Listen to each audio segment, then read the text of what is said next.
আজ আজ প্রায় 7 দিন হয়ে গেল জানেন। আমি না আমি না আমার এই ঘরটা থেকে কোনোভাবে বেরোতে পারছি না। একটা আতঙ্ক, একটা ভয়, একটা কি যেন আমাকে আটকে রেখেছে। আমি না কোনোভাবে কোনোভাবে বেরোতে পারছি না।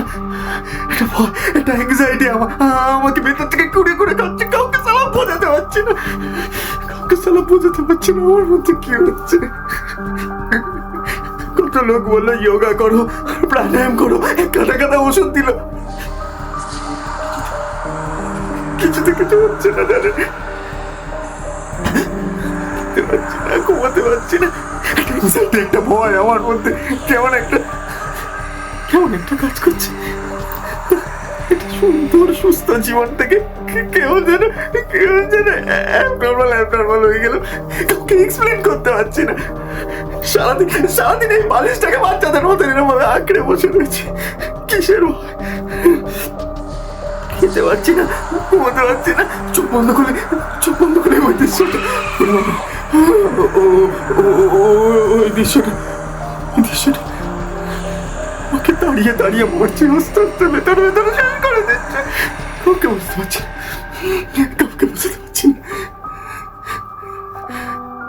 চোখ বন্ধ করলেই খালি ওই দৃশ্যটা মনে চলে আসছে। আজ থেকে ঠিক 7 দিন আগেকার ঘটনা।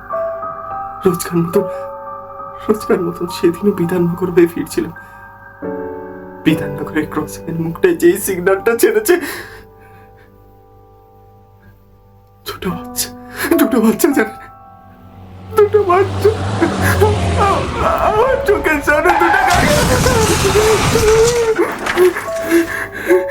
দুটো গাড়ি দুটো বাচ্চাকে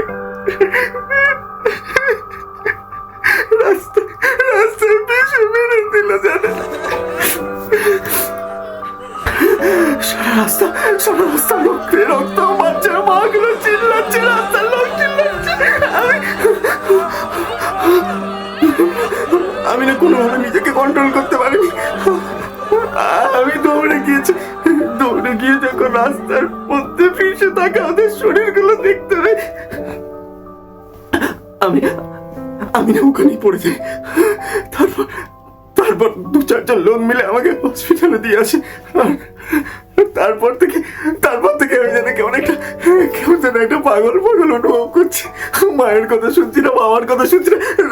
রাতে এই বালিশটা কিরকম ভাবে আঁকড়ে ধরে বসে রয়েছে।